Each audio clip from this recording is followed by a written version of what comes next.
You've reached Monster 911, and I'm Lance Hightower. I've been taking cryptid emergency calls for over 5 years.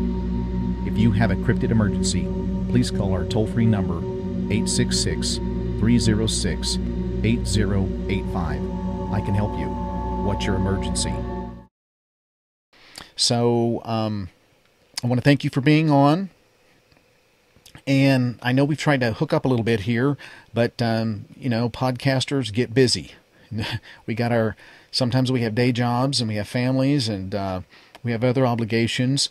And so it's really nice, and it's kind of a treat for me to finally talk to another podcaster. So, especially one that's kind of my next door neighbor. And so, why don't you tell me a little bit about who you are or your show, and we'll just kind of go from there. Okay. My name's Miguel, and I am from Crawford County here in Missouri, and I have a YouTube channel called Sasquatch Theory that's based around the Bigfoot subject. And basically, all of this started years ago, and I was listening to Sasquatch Chronicles and watching a lot of Finding Bigfoot. I had an interest in the paranormal, and that's kind of what drew me into the subject. But in the back of my mind, I was always skeptical, and I didn't really fully believe, and the part of me that did just kind of thought that these creatures were only in the Pacific Northwest or maybe the most remote areas in Canada, if they existed. So time went on, and I didn't really ever find any evidence or go look for it necessarily. I was just into the topic because I was experiencing paranormal activity in a place that I lived at. So that had my interest at the time, and I was diving into any subject that I could learn anything from, whether it was history, the paranormal, UFOs, conspiracies. And basically I was fully into that subject, just learning anything that I could about the things that we don't know, just because of my past experiences. I wanted an answer for what was going on, but I kind of thought Bigfoot was one of the safer subjects, just because further I dove into the paranormal, the more answers I got, and it really freaked me out. So I jumped out of that subject and kind of stayed out of it for a while. So more years go by, and it's around 2019, and I find myself in a really bad spot in life, and it's kind of a dark situation.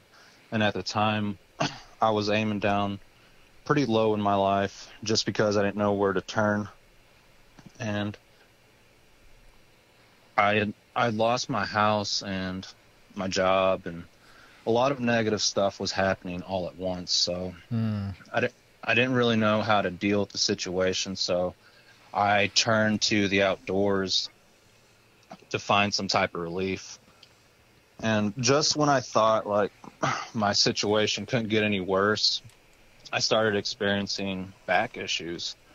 I got to the point to where I could barely walk, and I was having to do a ton of physical therapy. And nothing really seemed to work other than getting up and moving around and trying to stay active. Well, in the midst of all that, I'm walking up my driveway, which is kind of like a forested logging road. And I start hearing weird things like knocks, whoops, and I'm kind of dismissing that because there's weird sounds that come from the forest. I find myself up on the driveway one day checking a trail camera.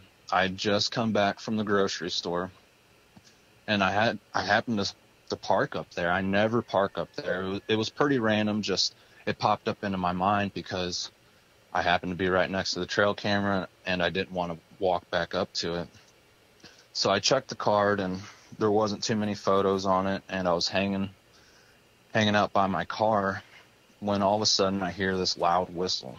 And it wasn't like a bird whistling. It was obviously a human doing it, or it sounded human anyways.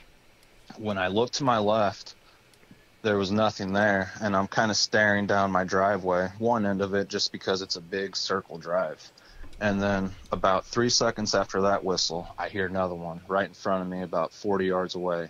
Real loud whistle, like as if a farmer was trying to call in his cattle. Okay. And then about 2 seconds after that, another one to my right. So it's almost like whatever it was triangulated around me, as much as they could anyways. But I kind of just shrugged it off and thought that there was trespassers in the woods messing with me. I mean, that's definitely what it had to have been.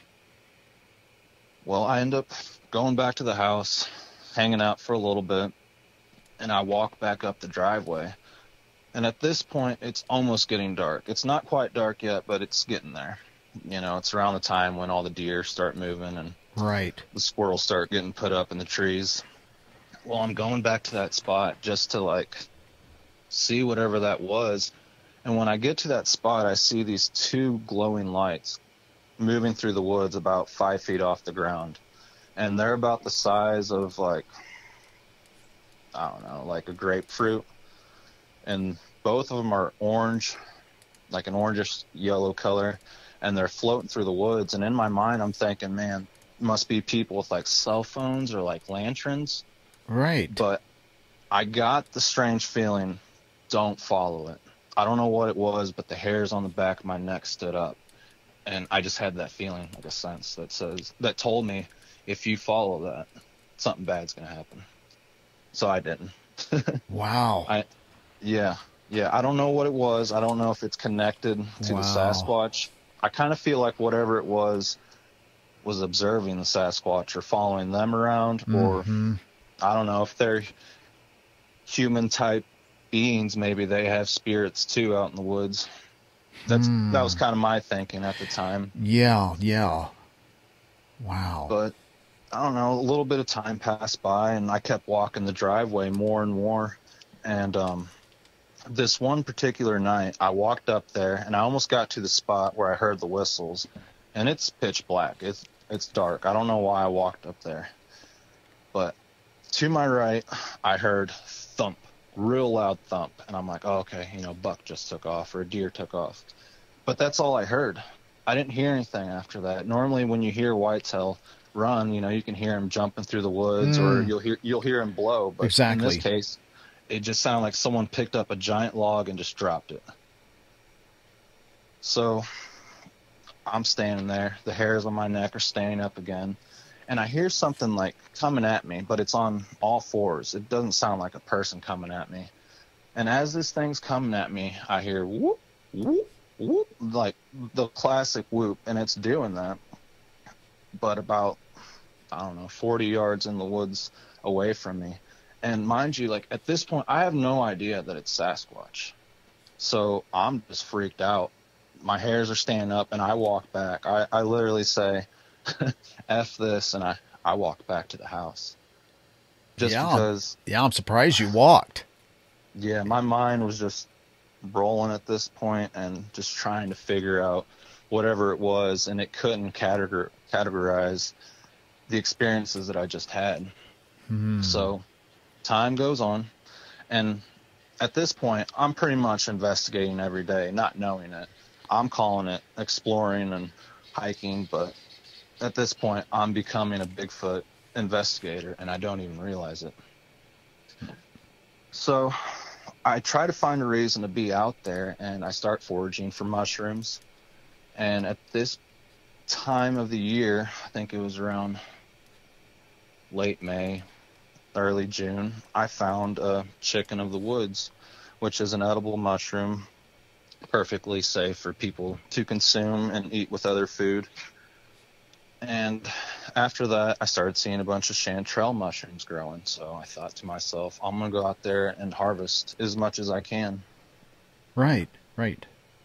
Well, one day I was collecting the mushrooms, and I kind of went all over the woods. There wasn't like a pattern that I used or a certain trail. Like I was just zigzagging through the woods picking up mushrooms, and I was walking back to the house, down the driveway, and I'm almost to my house. I can see the parking lot.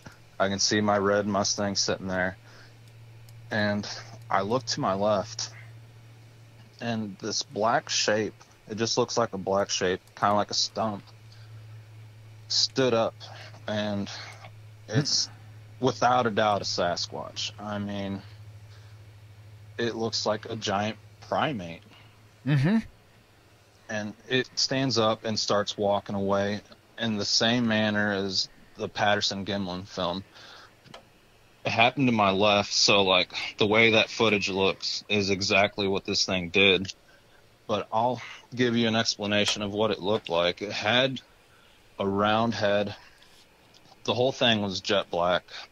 It had almond-shaped eyes, and they were ink black. And the best way I can describe them or compare them to is like a bull, like a full-size bull, or like a great white shark. Mm-hmm. Just like ink black. Gotcha. Mm-hmm. And it had long, thin lips, the flat nose. What I found strange was on his back, he had these stripes on him, kind of like a skunk. Like his whole body was jet black.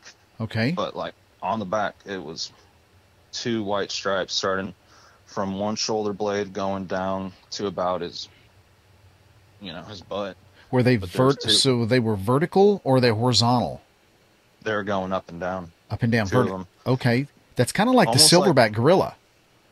Yeah, in a way. Silverback on their starting the shoulders down in that center, they'll have like a small little patch of hair, and then their left side over their left shoulder blade will be kind of that, give them that silver, and then on the right side will have a silver. So it's, if you look kind of far away, you could see silver, black, silver. Up close, it's kind of hard because they're so ginormous in their back. But that's interesting. Very, very fascinating.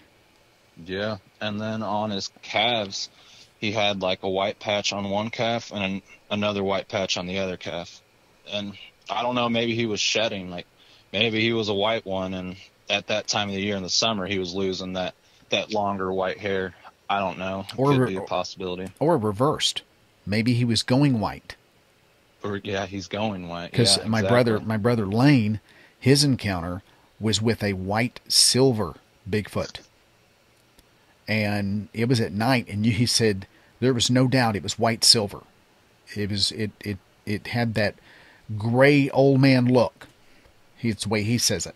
So very interesting. Wow. So what time of day when you saw it? And what time of day was that? In the evening, afternoon? 11 a.m. 11 a.m.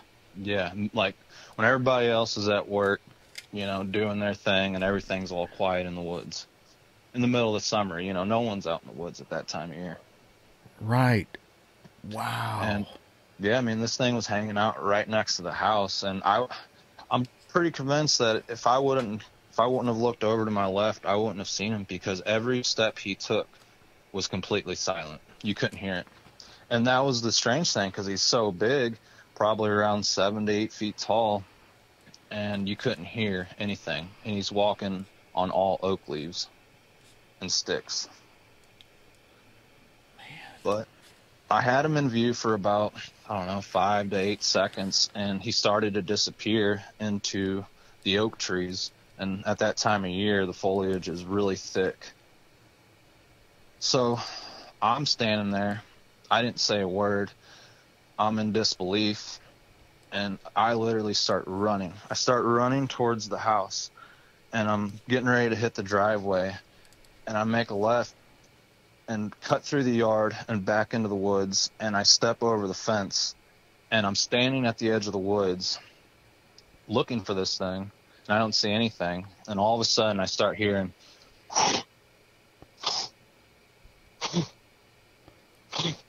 like whatever it is mad. It's angry that I followed it, and it knows that I'm following it. I don't know how, but it does. And I take a step back over the rusted barbed wire fence, and that was it for me. Like, I knew what I'd seen, and I walked back to my house. Like, I couldn't believe it. But after that, it was cool. But after that, my brain started like racing again, and I started doubting, and I couldn't stop the doubt, like questioning myself, did I really see that? You Sure. know, because I'm already in a bad spot in my life, and I start really thinking about it, and I'm like, Miguel, this isn't that great. You think it was awesome, but like you're in a bad situation in life, and now you seen a Bigfoot. Like this makes things worse. Because it's cool for me because I know I'd seen it, but keeping something like that to yourself is almost impossible. Oh, it is. Because after you see something like that, no matter who you talk to, it's like you bring up the conversation out of nowhere to anyone just to see what they think. And I realized that, balling all of this up inside is going to make my life worse because, I want to talk about it. I think it's really cool.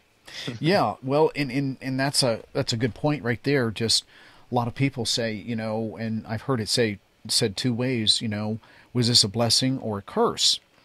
And it just depends on the circumstance and one's life. And not all of them are, I guess you could say, benign or neutral like yours. I mean, you could tell. Obviously, you said that he had the scowl, looking like, don't mess with me. I'm observing you, but don't mess with me. But there's some others that I'm sure you've gotten into as well, is that I've done a few interviews that just kind of stick out in my mind, and I can think of about 3 or 4 of them that were immediate aggressive encounters, and the guest has no clue what they did. And even going through the interview, I'm not sure what they did. So I assume or can presume that they were mad at something that had happened that did not directly was something that the guest did, the eyewitness did, but maybe another person did, or something happened. We can only kind of guess or surmise maybe something prior to that happened, and that's why there was immediate aggression. And it was scary, very, very scary incidents. But yeah, absolutely. That is really interesting how it revealed itself to you. He revealed itself, and that's very interesting to know. Time of day was incredible. It still baffles me how the anatomical, the posturing on their glide and everything can be just silent. Whereas you and I go over, oak leaves in the fall, it's like walking on post toasties. I can probably go 40 yards. It'll take me an hour because of crunch, crunch, crunch. So you're just slightly crackle, but you just, either way you slice it, it's hard to walk completely silent. So that amazes me that it revealed itself, and he sounded like he was a little upset that he didn't want you to come after him. Yeah, and I recommend anyone who sees a Bigfoot not to pursue them because it probably won't end up well.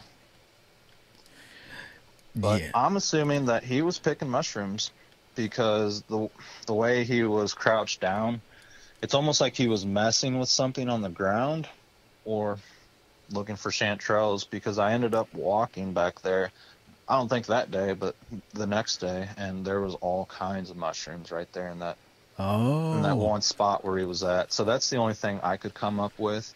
Or he'd been there watching from the wood line, and he was watching me at my house. And he thought I was, he was waiting for me to come up the driveway, but I came the opposite way. Yeah, you kind of took him by surprise, and what is he going to do besides sit there and watch you come? So I'm sure, he may have been watching you pick those mushrooms, or I'm not saying he wasn't aware that those mushrooms were edible, but could have been watching you without you knowing it. But that's how sometimes people do have encounters, is that, they take an unusual way, and the Bigfoot, you take them off guard. Sometimes that does happen. And sometimes you do, again, I hate to use the word lucky, but sometimes people will come over a ravine, I had one guy I interviewed that was turkey calling with his daughter out at Canton area, Canton, Oklahoma. And he was turkey calling, and he was in he cut a section out of a large cedar tree, and was had the decoys out, and was calling, and then right behind him, his daughter and him experienced he called it a lion roar. Just something come up and just roar. And I mean, it scared them so bad, they just froze. And they looked at each other, just kind of looking in their periphery. They looked at each other and they didn't dare turn around. And the girl was shaking, and even the dad was shaking. And they slowly turned around, and they didn't see anything. And they got out of their blind, which was in the center of this large cedar. And he went around, and on the backside of the cedar was kind of a ryegrass, buffalo grass, about a little higher than waist high. He said, I don't know where it went, Lance. He goes, but it was so freaking loud. I could feel the vibrations in my chest and on my gun. I had a shotgun in my hand. I could feel the vibrations into the gun. And we talked about that, and he goes, I think I may have tricked one, and when it came up into the tree, it realized that I was a hunter. And I think I pissed it off when it realized that I was a hunter. Is the only thing I could think of. He says, I've never seen one before, but I don't know what else can make that sound that shook my insides. And so we just assumed that's kind of what it was. There was nothing like, he said it was somewhere between an elephant and a lion roar. But when you first started having those whistle sounds, how long ago was that? That was in 2019. 2019. And was that in the fall as well, that whistling going on when you first started hearing all that whistling? That was like early May. Early May. Like probably like 3 weeks before the actual sighting. So I'll let you continue. Was there any other anything after that? Anything strange or other events that transpired after that? Yeah, and honestly, there's so much that it's hard to remember. And what I mean by that is I've had experiences before all of these stories that I'm telling you now, but I didn't know what it was.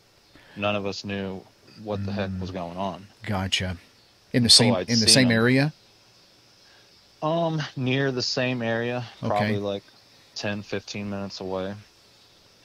But my theory on why I got so close, at that time when I was walking the driveway, like I told you, I was having back issues, and I literally couldn't put my shoes on because the pain was that bad. I had a couple herniated discs and sciatica in my right leg, so I couldn't like bend down to get my shoes on. So I had to wear Crocs.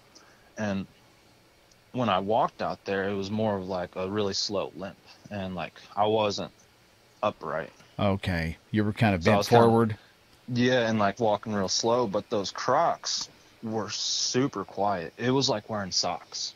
Oh, okay. So it sounds weird, but I attribute the sighting to the Crocs, and it's kind of like riding an e-bike or something like that. You're just super quiet and nothing hears you. Yeah. No, I mean, absolutely. I mean, we have that ability to use a little bit of technology. If the wind's in our favor and the sound, what we're wearing is in our favor, you can see things. And it's interesting, that you've had experiences before, and that's happened many times, where people will all of a sudden, it's a rush when you have a sighting like that. It's a rush of all the previous and past events that all of a sudden makes sense. All the dots are connected. You just start thinking, wait, that's what that was. That's what that was. And I bet you that and that and that and that. And you just start going through this litany of things that you just go, it all makes sense now. This one, the one you saw, probably had been observing you for who knows how long, especially you being in that area. however long you've been in that area, and your family or your friends or whoever. I mean, these things, we other names besides all the ones we know in the South, boogers and yetis and wood apes and Bigfoot and Sasquatch, the day watchers. I believe that they do watch you during the day. At times, and I mean, that's the least expected time. People would think, daytime? Nah. Noon? You got to be kidding me. That all happens at night, between 12 and 5. But not necessarily. Not necessarily. Yeah. I've had, like yours, it's just, that's why I think it's fascinating that it happened midday, or, not quite midday, but right at close to noon. Yeah, absolutely. And that was kind of my theory. Is I was limping around, these things are super predators, and they can sense that. So they saw that I wasn't a threat. I mean, what am I going to do? I'm walking the same exact trail every day limping. They had me down. yeah, they had the advantage, and they saw it, so, you're not a threat. Yeah, and the story gets even more wild. At this point, I'm thinking Bigfoot all the time, and that's all I'm basically talking about. Not that I had anybody to talk to it about. I start carrying this camcorder. I have this Panasonic, I think it's an HC870, a little camcorder, but it can do a really good job at filming, and it's a 4K camera. Okay. So I start walking the driveway every day with this little camera, and I'm just filming anything that moves. A squirrel jumps, I'm filming it. A robin hops across the woods, I'm filming it, but nothing's happening. I find strange little things that point towards Sasquatch. For example, this one day I could see, when you drag a deer through the woods, you can see the leaves are turned up. Yeah. Well, I saw that coming out of the woods and into the driveway, and I could see the gravel was moved. I thought, man, that's weird. It looks like a deer was dragged through there. So I followed the drag marks, and there's this set of rib bones. There's 3 of them laying right in the middle of the trail. Oh. And I didn't think much of it. The next day, one of the bones was broken in half, and I'm looking at it, and I'm like, a deer had to jump right there and probably broke that bone. I couldn't figure out what it was, and even till this day, I don't know if it was Sasquatch, but I thought it was weird. Yeah, that is weird. That doesn't make any sense unless something else was responsible for that. Yeah, and I start finding little gifts, like mushrooms, in my chair and in the middle of the trails. When you say in your chair, like in your deer stand? Nope, I have a little chair out in the woods right off the driveway that I would sit in. Okay. And just relax. And when I went to it one morning, there was this big mushroom just sitting right in the chair. Oh, nice. Okay, so it knew it had been watching you harvest the mushrooms, possibly. Yeah, it was letting me know that it was watching me. Was it a species of mushroom that you normally pick? No, I don't know what it was. Okay. I was just curious if it, yeah. I wondered that too. Maybe it's edible. Maybe they want me to take it, but I didn't at that time. I was just scratching my head. I mean, I'd seen them, but I'm still having a hard time wrapping my mind around it all. Right. And there's another instance where I'm looking for mushrooms again, and I find these strange ones right off the driveway. And I'm not really sure if they're edible. So I go back to the house as quick as I can, and I grab this Missouri Conservation mushroom book that helps you identify mushrooms. Mm-hmm. And I go back up there, and the mushrooms that I put in the middle of the road that I'd picked were gone, and there was a set of large keys there.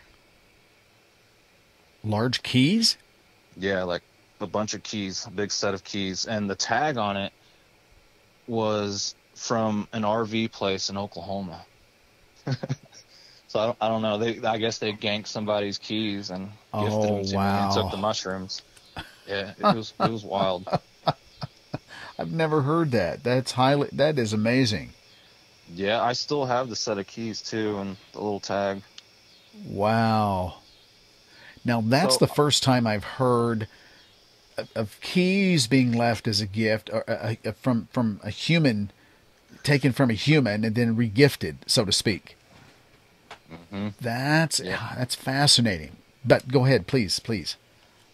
yeah. I ended up finding some structures pretty close to where I'd seen the Bigfoot a couple weeks before that, and it was basically a giant arch. It was a white oak, and it had like another tree holding it down and a bunch of limbs stacked up in it. And in my mind, I kind of thought, it could be normal, just natural deadfall, or maybe it could be them. So I followed the arch, and it went down this drainage down to a creek bottom, and there's this giant structure down there. So I'm like, okay. It definitely pointed towards something else. Mm. And I'm not really getting much activity at this point. I'm not getting any more visuals. Everything's kind of calmed down. There's stuff happening around me, but I don't know what it is, and I'm shrugging it off. And here's a weird story. I was sitting in my house. I had the window open, and I'm watching this YouTube channel called Born and Raised, and they're elk hunters. Well, in the video, they're bugling, and they're just doing these loud bugles. So I'm trying to turn up the TV so I can hear them when they're whispering. And then they sound off these bugles, and the TV's turned up super loud, so I'm trying to turn it down. And I end up turning off the TV, and I take a break and go walk up the driveway. Well, as I'm walking back, I hear what sounded like an elk. It literally did the whole screech, and then when it does like the bugles at the end, like the it did the whole thing. Oh, and I wow. looked over my shoulder, and I'm like, man, that had to have been like an owl, like a big owl. Wow. And I had my window open when I had my TV on, so I know this thing was outside listening to it. Okay. And there's no elk in this part of Missouri. They have like reintroduced elk in southern Missouri, but there's none around here.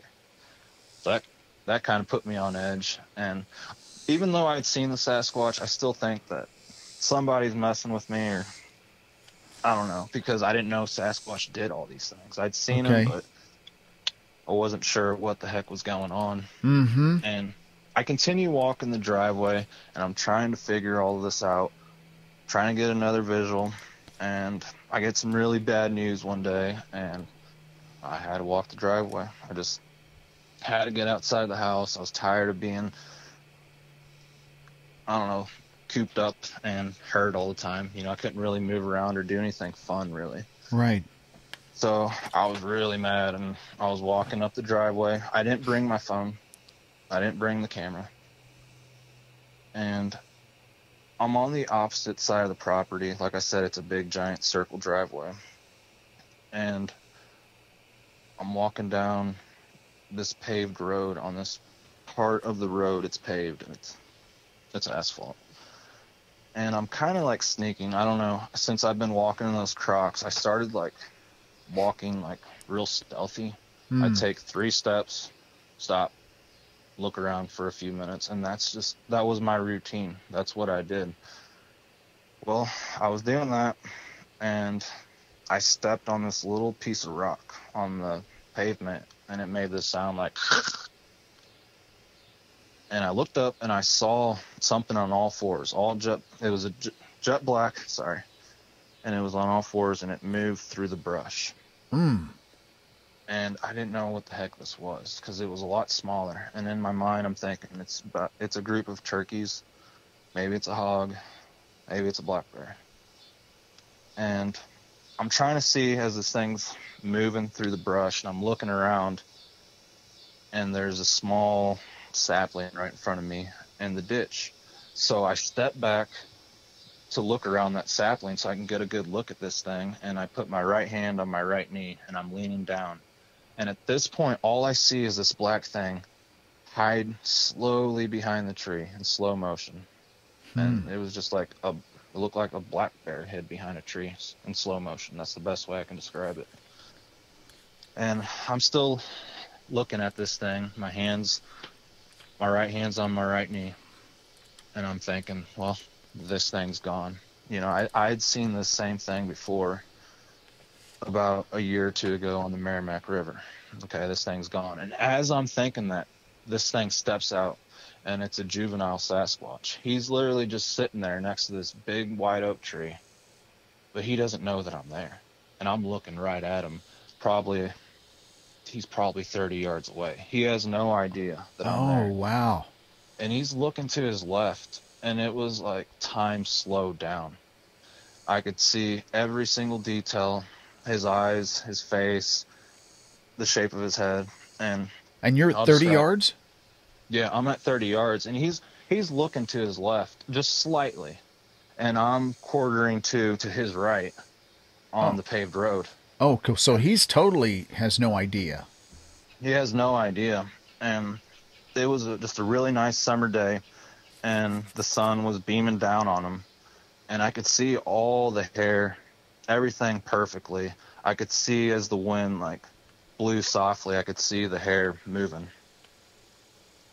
Wow. And I'm just checking this thing out. I remember as I was looking at his brow ridge, my eyes were literally scanning up because that's how big his head was. And this little juvenile was completely different than the older one I'd seen. He had a conical shaped head, but it was a really big, large head. And the best way I can describe it is like the strange skulls that they find in Peru or Pumapunku. Mm-hmm. I don't know. Yeah, it was like that, but more pointed at the top. Oh, really? Yeah, it was elongated and pointed. But the whole thing was jet black. I mean, beautiful jet black hair. Real black, like ink black. And wow, his eyes were round like a Coke can. And they were really white. And the pupils were, you could see the pupil. It was, I don't know, just solid black.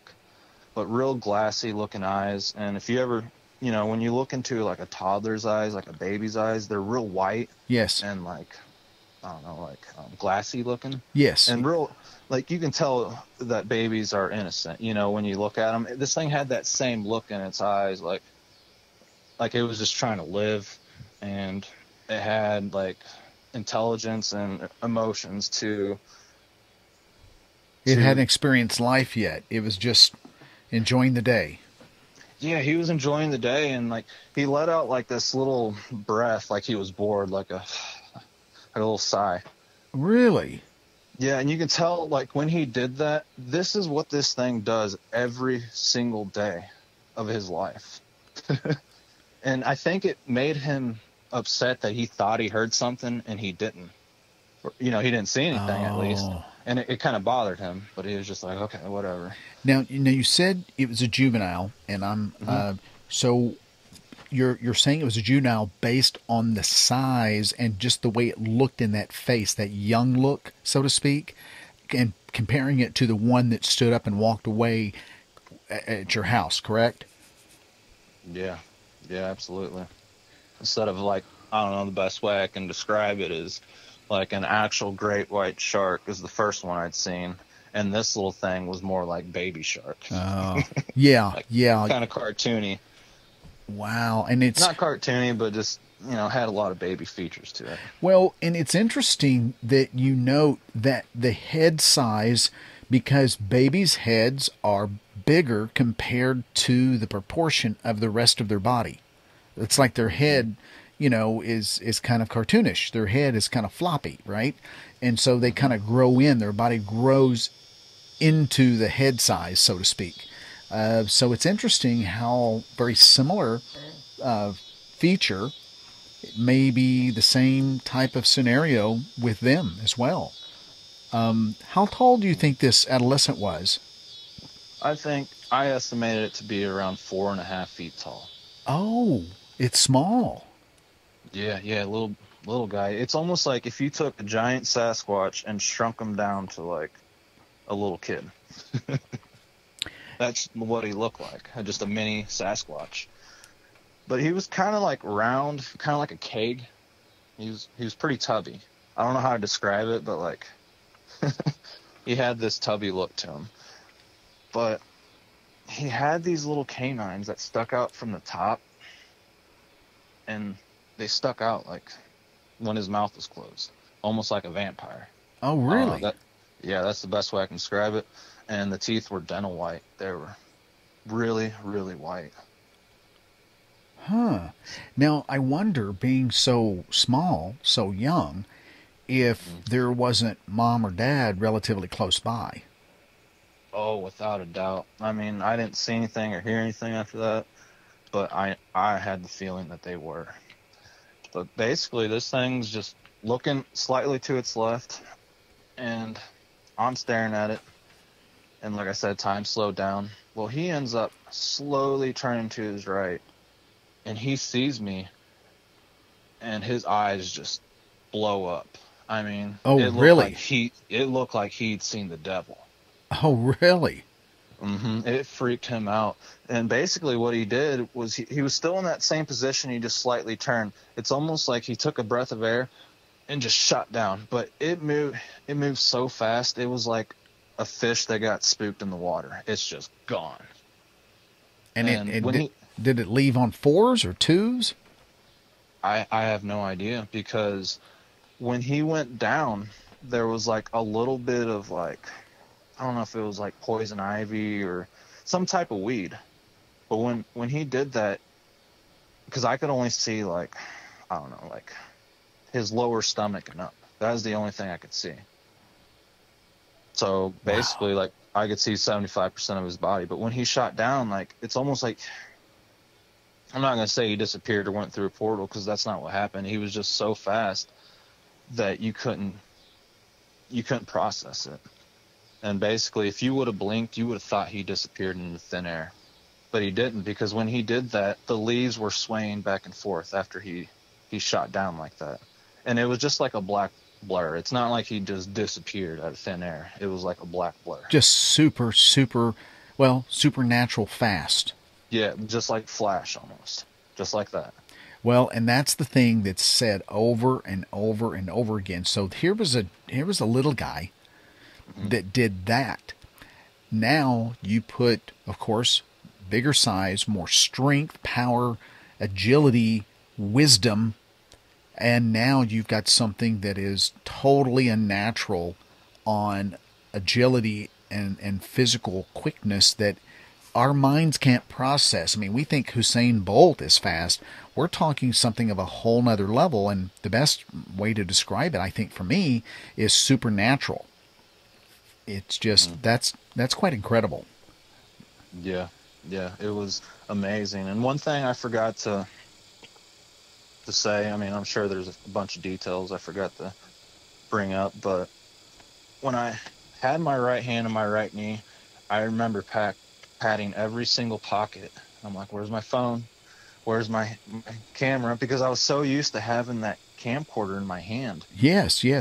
I thought it was there, and it wasn't. And I was disappointed, but at the same time, my mind was blown, so it didn't matter. And like that term that people say, mind blown, that's a real thing. You know, people use it all the time and throw it around, but your mind can literally be blown.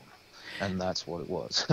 Well, yeah, I mean, heck, I can see that. I mean, here, you know, we think even by the time we've reached 25 of age, how old were you at that time? I was like 28. So, you know, at 25, you think that, you know, you've seen just about all there is to see. You know that there's a lot you haven't seen by that age, but there's a lot that you have seen, a lot that you've experienced, good or bad or otherwise. And when you see something like this, which is not supposed to exist because no one really filled in the blanks to you, that, oh, by the way, there's these creatures that look like monsters. Their Bigfoots are actually real. They're not actually in the Northwest. They're all over the U.S. I mean, you're right. This is a mind-altering, mind-blowing moment that you go, whoa, I'm looking at one right now. This is cool, scary, bizarre. I got to take this in, you know? And so, you know, I said this last night. I said, most of us aren't photojournalists. And so photojournalists have that response to quickly grab a camera. Boom, they got everything. Boom, they got a camera. That's their life. But Yeah. we're not, most of us aren't there yet, you know? And so I believe that if people actually had camcorders and pictures, we would have the Patterson Gimlin film would be just, that would be old footage. We would have, there's so many mind-blowing videos that people, had they had a camera, a video cam, would be crazy, off the charts, mind-blowing. I totally agree with you. So it saw you, it freaked out, and did it process for a second, like just stand there in like deer in the lights, or did it just instantly, bam, go to the ground and boom, it was gone? Well, it stopped for a second just because he looked like he'd just seen a snake, and his eyes just blew up, and he kind of like arched back and just shot down. And that was it. He was gone, and everything was dead quiet. But I remember my first words after like he left the scene. I remember saying, "My God, they are real." And that was the first thought I had. And then after that, I was like, well, God is real. You know, Jesus has to be real. Right. All those conspiracies are probably real. The media is lying to us for sure. Now I know. Because before I speculated, you know, Sure. I knew we were being lied to, but I didn't really know. When you see something like this, you don't have to be told or informed by anyone. When you see a cryptid, you know automatically that everyone's being lied to. Yeah, you don't, it's kind of like you can't, Wiley Dave says it this way, I can't unsee what I saw. And who am I to call someone a liar when they saw what they saw? So it's one of those things where, you know, like Wiley Dave, he always says, you know, we all had experiences, my brothers and I, and it's like you just, it's so imprinted neurologically in your brain. It's like a rut. You can never forget it. You can always recall it and find, you know, what is it about that moment that was interesting, or that other moment, or that encounter. And it's just one of those things where it was, and my brother Lane says he feels very, after retrospect, going back into his encounter of the Bigfoot that chased his truck, he said, you know what, after thinking about this, at that moment, it was scarier than hell. And it freaked his buddy out. His buddy was kind of going into shock. But now he goes back and he says, you know, Lance, I feel very privileged that I'm one of few people. He goes, even though I know there's thousands of people that have had encounters, I still will say a few people that actually had seen a Bigfoot up close. So he's one of those guys that he goes, you don't have to convince me of anything. I know. And now what else are we not being told? And he said it just like you did. Mm-hmm. Yeah, absolutely. So, you know, please, yeah, go ahead. Well, I was going to say, after this, I walked back. I was excited. And I think for any normal person that's living a good life and was happy, if they would have had that encounter, it would have messed them up. But the fact that I was like in a really bad spot in my life, there was no hope. I thought I'd seen everything, just like you said. When that happened, it did the reverse effect on me. Like all of a sudden, like I started looking at life positively, and things started changing, and you know, I felt like I had a reason to keep pursuing it and, you know, pushing forward in life, which was odd just because, you know, why would a creature like this motivate someone in a positive way? But that's what happened. You know, I was excited. I took it in as a good thing because I really questioned that first sighting that I had. And when I saw the juvenile, it really eased my mind, and I knew. I was like, all right, these things are out there and they're breeding. You know, it opened up all kinds of doors for me. And I sat on it for a while, and I wasn't going to tell really anyone, and that made things worse. So I started the channel, and I started just writing things down and telling them the way they happened, and it started picking up subs and going somewhere. And that's interesting. You know, just off the top of my head, Miguel, what your story reminds me of in some ways is that it reminds me of the book that Autumn Williams wrote, Enoch. There's a gentleman in there. I don't know if you've read it or not. There's a gentleman, and that book was kind of controversial. She got a lot of criticism for that book because the gentleman that she spoke of, she was to keep him anonymous. That was one of the deals. And he would teach her what he knows. And he actually had befriended a very large alpha male Bigfoot. And this gentleman, as she wrote in her book, and I won't give away the whole book, but basically he went through a very rough time in his life. And he just got tired of the whole city thing. And he just got to the point where it's like, the hell with it. I just need to get away from all this city stuff. And I just need to go somewhere where it's peaceful. And where he went, ironically, he started having encounters. And it's a good read. I've read it twice. I would even go back and read it a third and a fourth time. I like the way her writing style is. And she got a lot of criticism, whether it was that this was fiction or nonfiction. And I believe 100% that it's nonfiction. I believe it is a true account of someone that had befriended this Bigfoot, because some of the things the gentleman talked about going through his life and some of the things he did, he normally would never do, but he was at the point where there were certain days where he just said, you know what, the hell with it. What do I have to lose? And so he just did crazy things that, like wade in a snake-infested swamp up to his chest after this Bigfoot. And he would wear ghillie suits, and he would in this swamp, and he would come out in this island out in the middle of the deep swamp, and that's where this Bigfoot was at. And others were there. So anyway, it's a great read, and that's kind of reminds me of kind of what you've gone through, some of the things, and then all of a sudden you have these encounters. So in many ways, it's it's an aggressive encounter. It was a blessing, if you want to take it that way, for sure. Yeah. Wow. Incredible. Yeah. Now, absolutely. Did you have any friends or family members with you when any of this took place? No. Unfortunately, no. And none of them really experience anything, really. And that's the strange part. It's like, how do you guys not hear that? How have you not had anything happen? But I guess, they don't really know anything about it either. They don't know that Bigfoot's would knock or right, that they even exist. Well, so maybe they're just not paying attention. Yeah, and that's another good point, is that people have had things happen to them. They just are not connecting the dots yet because they've not seen something walk literally in front of them. And I think that's what people expect.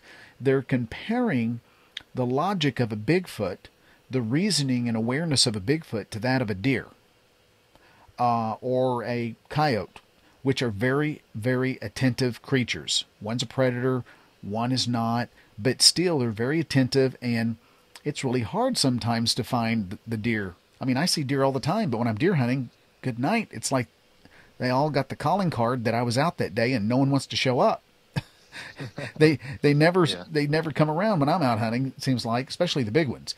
But it's like no one ever connects the dots. And I've got family members that hunt, and my dad, is a prime example. He's been hunting for years and years and years and years. He taught us all how to hunt, fish, trap, hike, all those things. And he just said, well, how come, and it's a fair question, how come I haven't seen Lance? I said, well, I can't answer that. That's a fair question, Dad, but how do you know something hasn't seen you and hasn't decided to just not reveal itself? I said, because most of the time when you're out in the woods, you have a bow or a gun. Now, how many intelligent beings want to step out in front of you when you have a gun or a bow? I would say not many. They don't know your intent. They probably are aware that you're hunting an animal and not it, but still, it sets you a little uneasy. And I said, so, that's possible. So, but we don't know what has seen you. And maybe you've heard things and knocks. Well, and my dad did say one time, he goes, well, I've heard those knocks for years down in such and such WMA, and I've heard this, and I've heard these whoops over. And I'm like, what? He goes, well, I just thought it was a screech owl, or something. I said, Dad, screech owls, they don't do that. And we started having whistling at night and a tree crash down there on the WMA down in, I don't know if you've ever been down to Three Rivers Wildlife Management down in McCurtain County. And that's where we had a lot of weird things going on at camp at night. And we had whistling, and the whistle was such a crisp, loud whistle. I mean, it's almost like the whistle would be like someone taking their pinkies, putting in their mouth, and just, really loud. And here it is, like midnight, 1 a.m. We're sitting around, and we're all kind of dozy. We're just laughing and everything. It's past our bedtime for deer hunters, because we got to get up early. And, my dad says, there's a whistle. And I said, yeah, I've been trying to tell you that. There's one over here and there's one over there. He says, well, those are just the locals. They don't want us around here. And I said, Dad, what's the likelihood of locals that don't own this property, by the way, of them trying to run us out at 1 a.m. when we have firearms to the gills? And I doubt it. I really doubt it, Dad. Think about it for a second. So anyway, anything after that? I mean, that was fascinating. Did you have any other events happen? I mean, it sounds like you've had a lot going on. Yeah, and like I said, there's a ton, but I'm just talking about the Class A stuff. Yeah. For the purpose of your show, and kind of skipping around a lot of the Class B stuff that I've had. So, but, can I get back to then the large grapefruit-sized orbs or lights? Yeah. Have you seen any of those in the woods again? Never again in the woods. And I've never seen them again. That's okay. So I've heard of this before, close to either prior to or after a sighting. I haven't come to a conclusion how they're associated or not. That's very strange. I had the last person that had something like that happen was in a campground with another couple. I just can't recall now if it was in Colorado or where, New Mexico, but they had a sighting. A Bigfoot came into their campfire. Either shortly before that or after, I can't recall now. They saw these blue, it was a very white blue, intense like orb floating through the trees. And he said it was like 10, 15 feet off the ground, just going through the trees. And it was just so brilliant white blue. And he said, hey guys, look at this. And they all stood up and watching this thing, and it just kind of continued through the woods. And he said that it was going too fast for them to follow, but, nobody wanted to do that, of course. I mean, it was, who knows where it went. And they didn't know what it was. Was this extraterrestrial? Was this, what was this?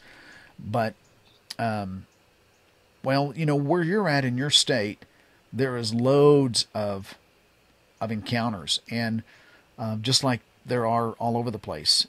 And, I used to have people call me and say, hey, we're getting ready to go on an investigative, hunt here and there. Where can we go? And my answer was not trying to be a smart aleck. I was just saying, hey, look in your backyard. You'd be surprised what's roaming around at night. And in the alleyways, especially small communities or, apartment complexes that just got built near a creek, I'm always surprised where people have encounters. I'll put it that way. It's not necessarily out in the country all the time. Oh yeah. If you look at most researchers, they always try to look at a map and try to find the biggest forest. They want to go all the way to the middle or to the back, and they try to look at it that way rather than getting into those honey holes that are hidden right in plain sight next to civilization, just like you said. And you're going to find more sign that way because the Sasquatch are putting up structures and tree breaks, different sign all around these funnels and trails and areas that humans traffic through.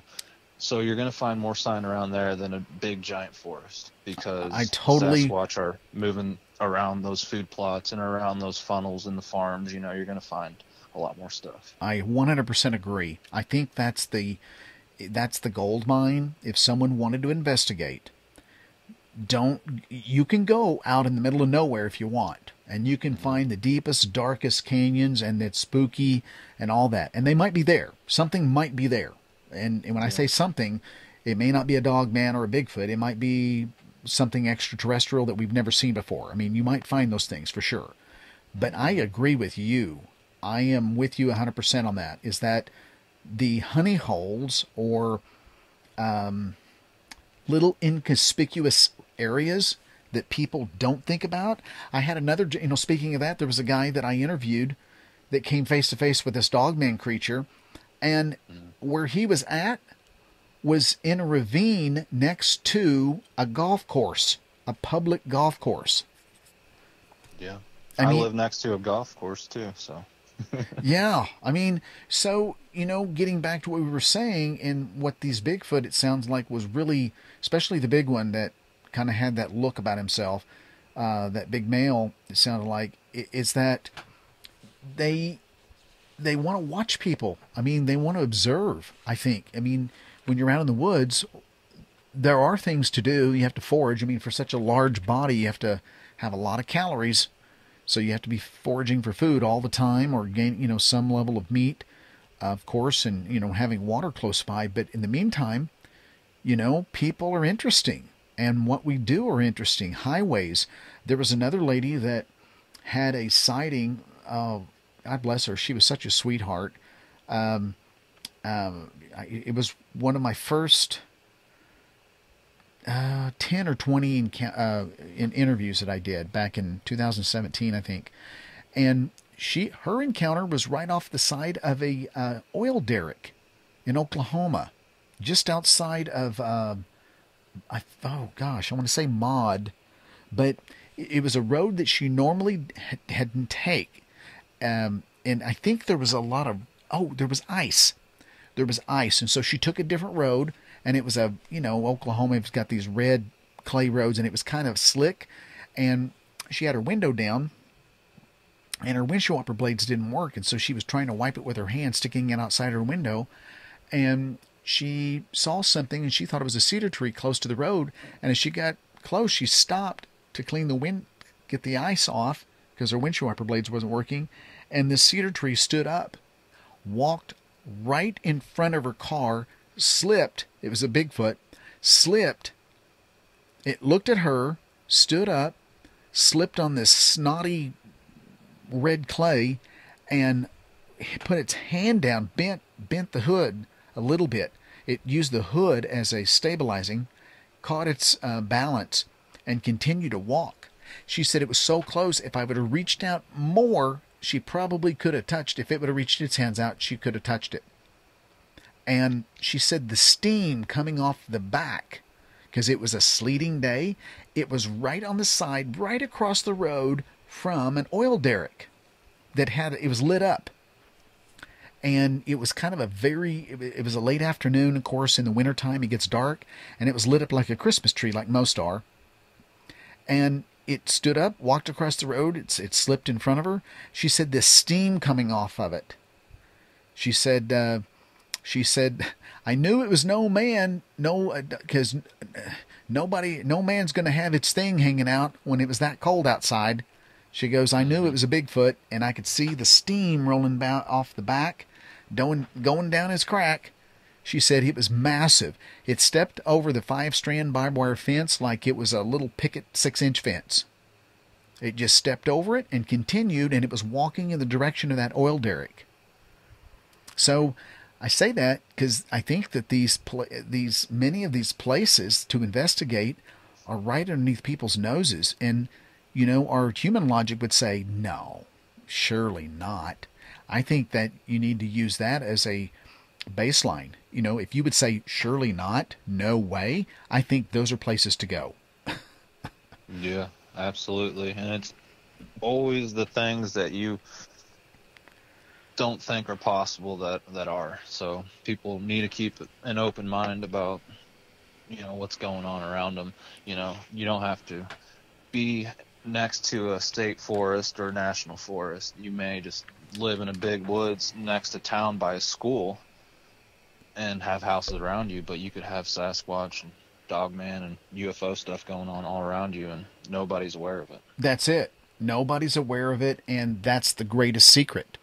You can, what's interesting, Miguel, is that there was we were talking one night, and we talk about things he's seen on the YouTube and things that pop up. And I was telling him I got a feed there's some YouTubers out there that have channels that are, what's one called? He's called the Urban Survivalist, or there's one called the Camping Minimalist. And what he does is find pockets in the city to put up a tent and camp, and places that you would never think about in these hedges or in parks or in these circular turnabouts where there's a bunch of hedges and you can't see into them.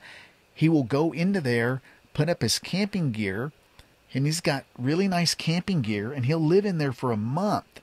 And he comes out about 2 a.m, and he'll go walking around. He'll collect water. He's got his favorite places. And then he goes to these convenience stores to get his food, use the bathroom, wash up, things like that.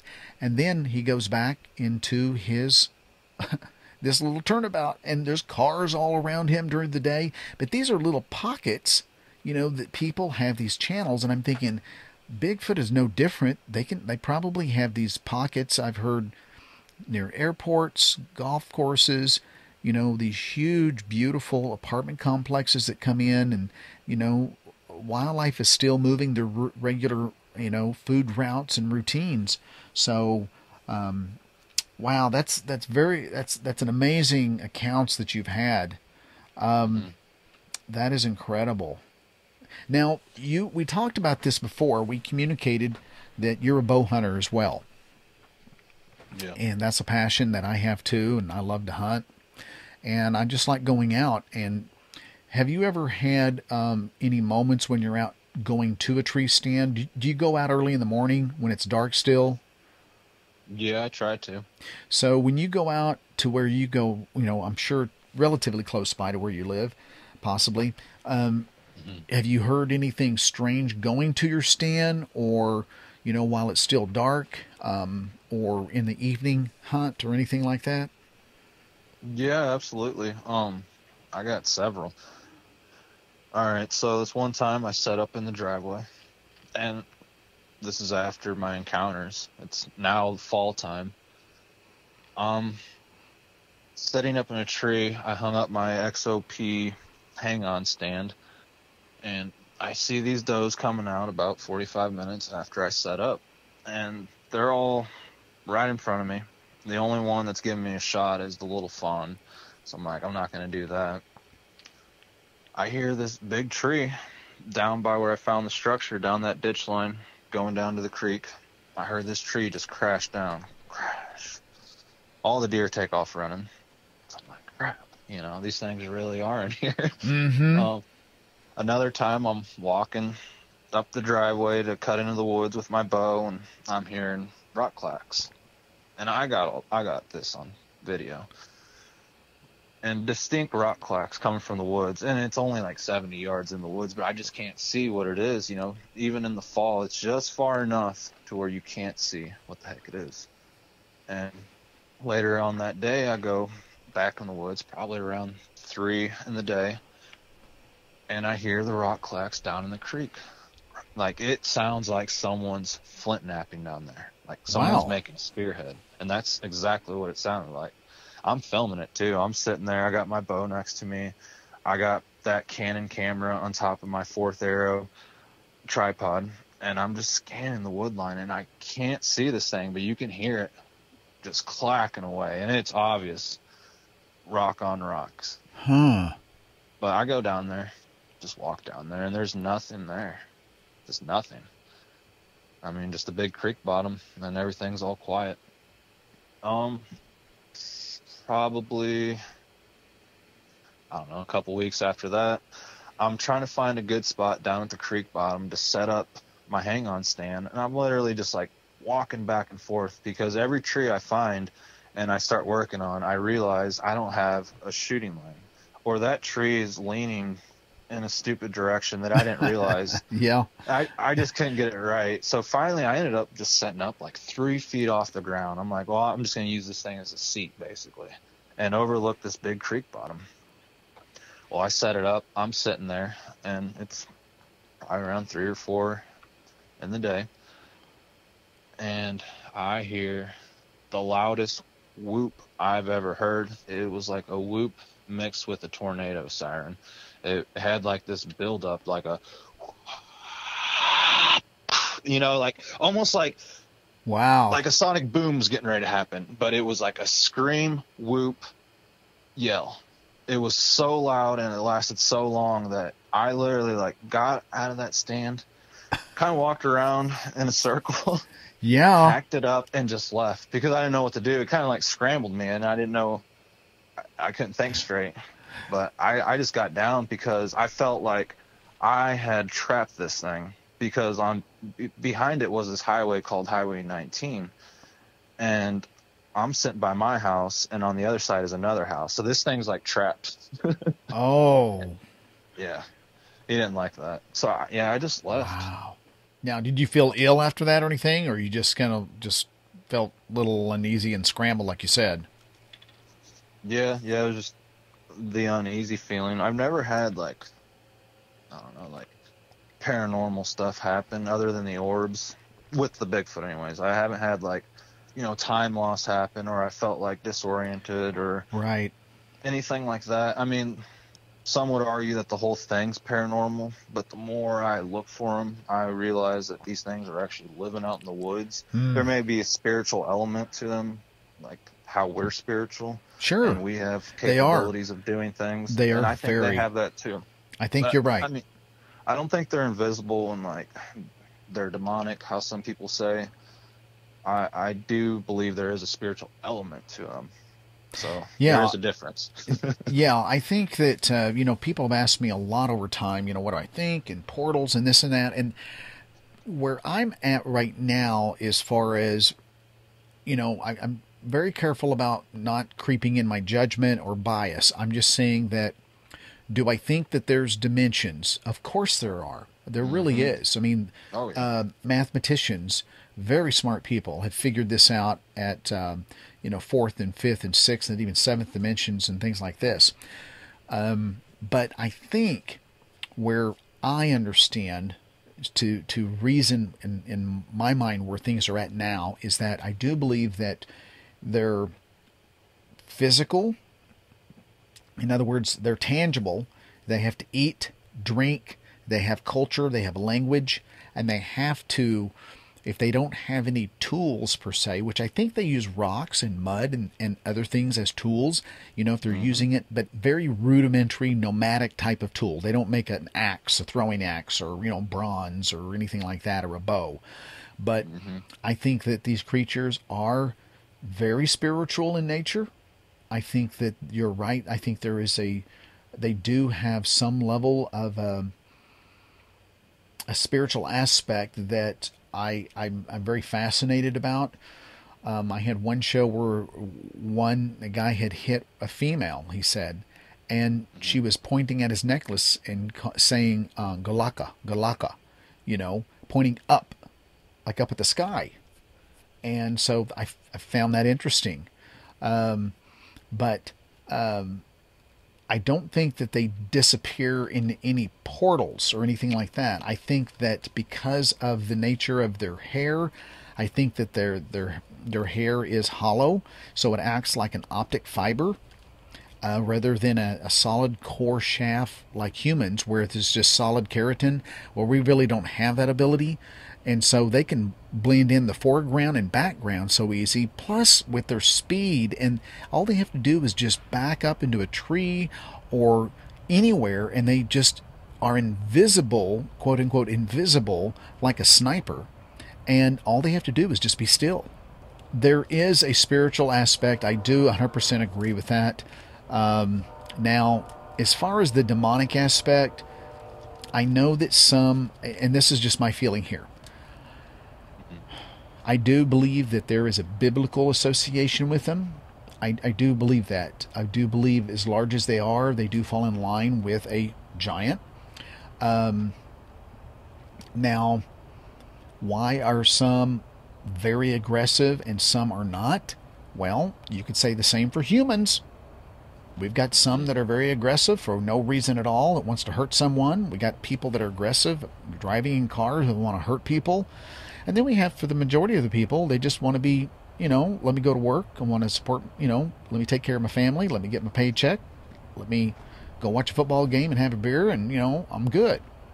So I'm not saying they're humans, but they're human-like.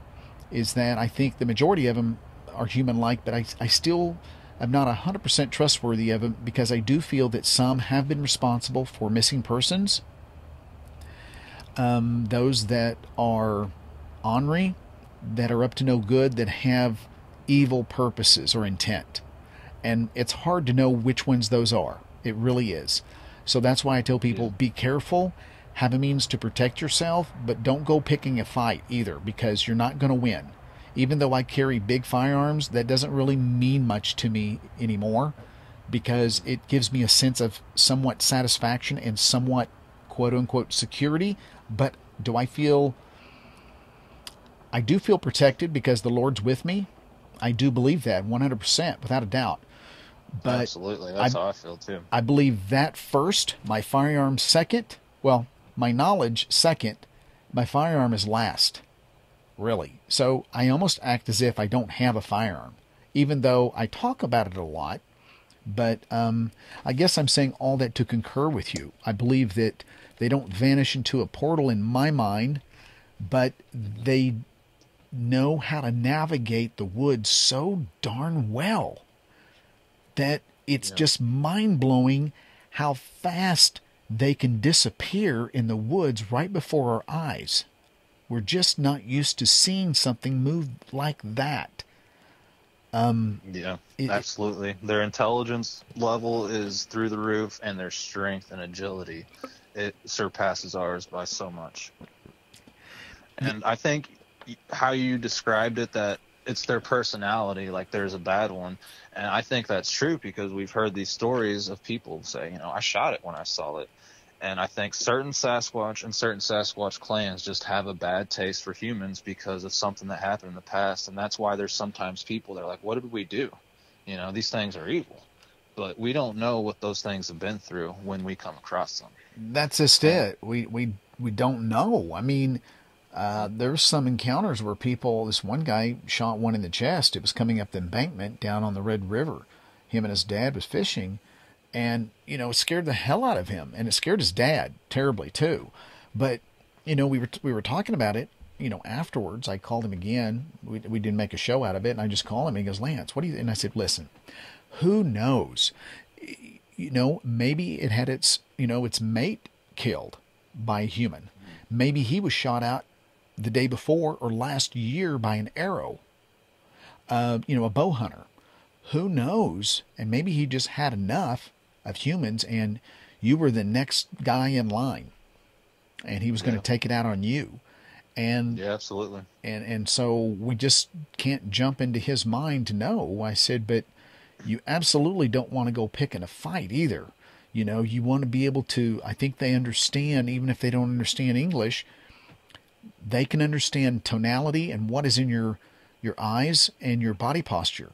So don't stand in an aggressive posture. If you face one, hold your hands up, and just say, hey, buddy, I'm just going to make my way out of here. I'm going to go back, and sorry to bother you. It depends on the circumstance. If you've got to go to him to get home, just, keep your hands up. Don't hang on to your gun. And, try not to run. And that's what I tell people. I know it's kind of hard. Depends on the circumstance. But, basically listen to that instinct. Listen to that Holy Spirit saying, stay put. It's time to run. It's time to hold ground. Whatever. Do what that instinct tells you to. Mm-hmm. Yeah, and you have to believe that you're going to make it through. But I think a good way to describe most Sasquatch or Sasquatch clans is to compare them to, like, the Lion King. Like, a lot of, like, male Sasquatch or older ones, they're like Mufasa and Simba and Simba's mom. Like, they have a role. They all have a common goal, and they all work together. And the animals, sometimes they get along, and the animals understand why they're being hunted and what they are. They're greater than they are. But every group, not every group, but every now and then a group will have a scar. One that don't follow the rules, one that goes against the clan's wishes. And I think that's sometimes what happens when people have dogs go missing or, bad things happen. I think there's just a bad Sasquatch that doesn't want to follow the rules, basically. Yeah, and, bad circumstances, bad deals, who knows? But I just tell people, you're going to have to, if you come upon one, assess the situation real fast. They're a very highly intelligent being. Don't assume just because you're a human that you're instantly more intelligent than it is in the woods, because that's not true. It can navigate those woods and make you disappear fast. Mm-hmm. Make you disappear fast if other people are looking for you. So, and that's why I tell people, let people know where you're going, and that's why I talk to them about what David Polite is. I've done a lot of his reading and things with children. And now I'm not saying it's all going to be creature cryptid related. I know better than that. I know that there are bad humans out there, and I'm willing to say that there's extraterrestrial disappearances too, responsible for human disappearances. So it's a combination. Who knows what?